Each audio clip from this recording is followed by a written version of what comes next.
Leyonhjelm. Thank you, Madam Acting Deputy President.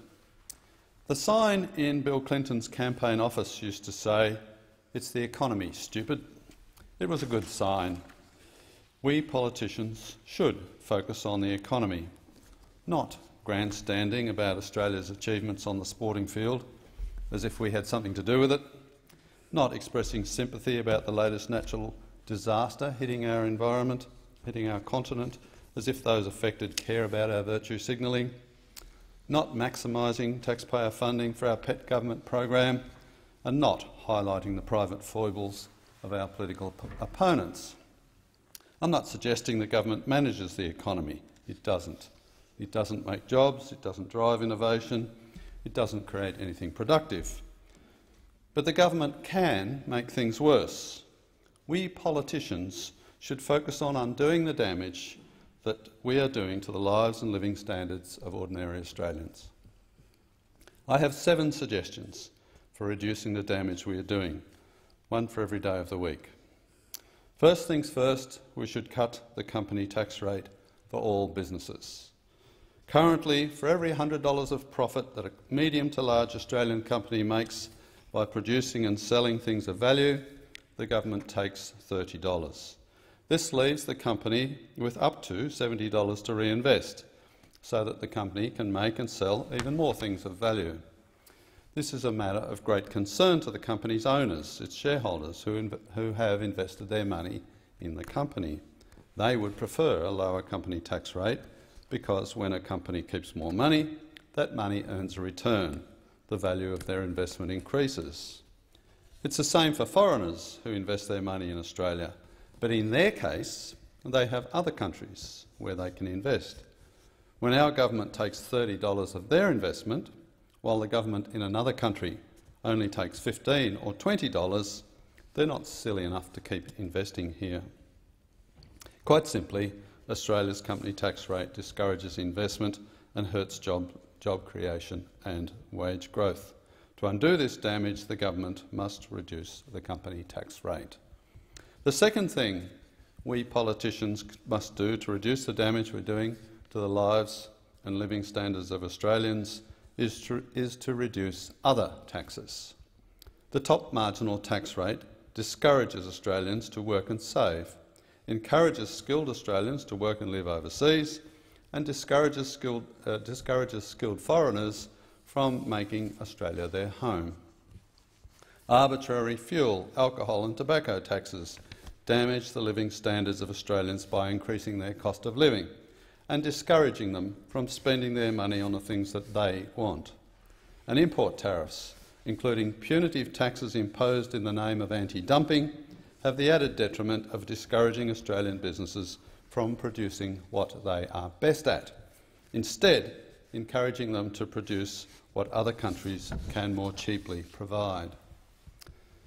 The third thing we must do to reduce the damage we are doing to the lives and living standards of Australians is to stop impeding development.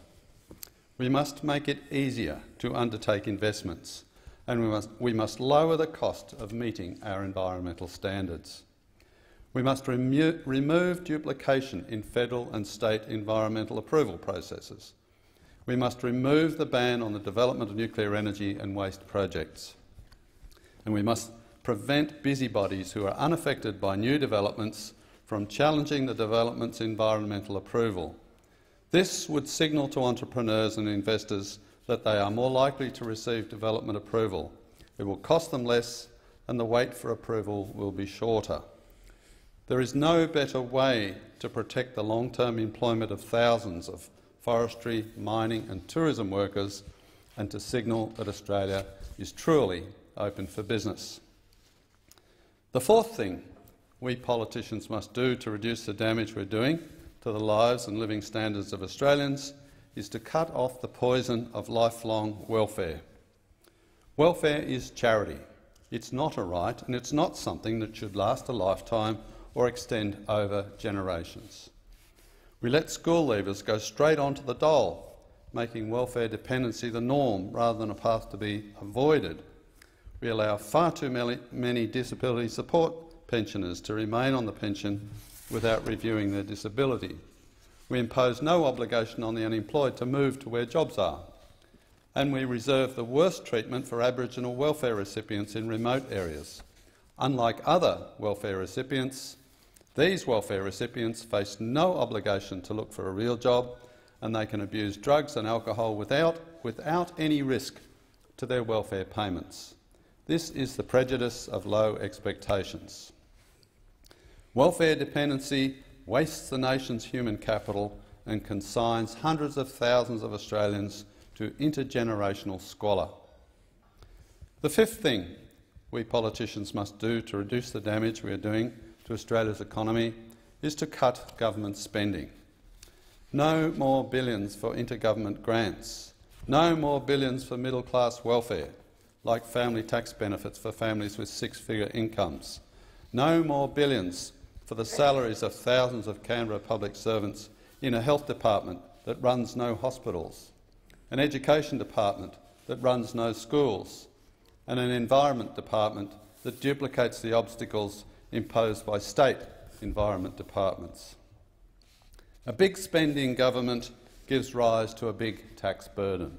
It prompts debt and deficit that threatens to degrade the country's credit rating, leading to higher interest rates for everyone, and that threatens to distort our exchange rate to the detriment of our export industries. And when big spending governments deliver or subsidise services, this thwarts service delivery by competitive private markets instead. This wastes resources and makes us all poorer.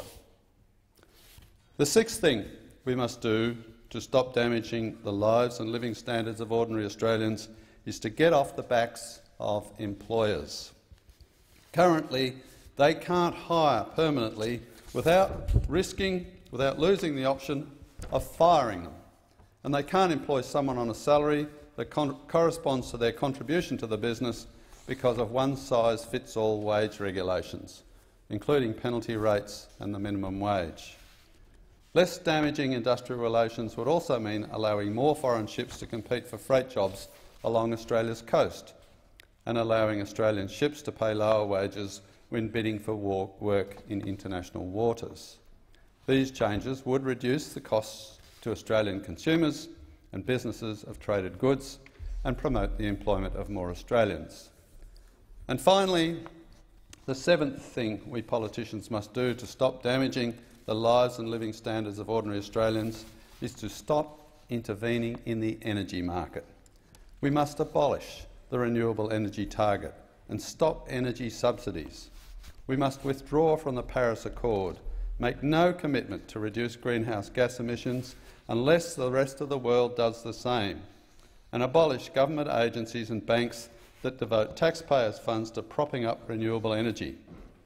Bringing down prohibitively high electricity prices will save Australian businesses, particularly our remaining manufacturers, and give relief to every household in the country. The government doesn't manage the economy, it screws it up. It's time politicians stopped obsessing about the inconsequential and started undoing the damage that has been done by a generation of politicians with little understanding of business and prosperity. Time is running out. Thank you, Senator Leyonhjelm. Senator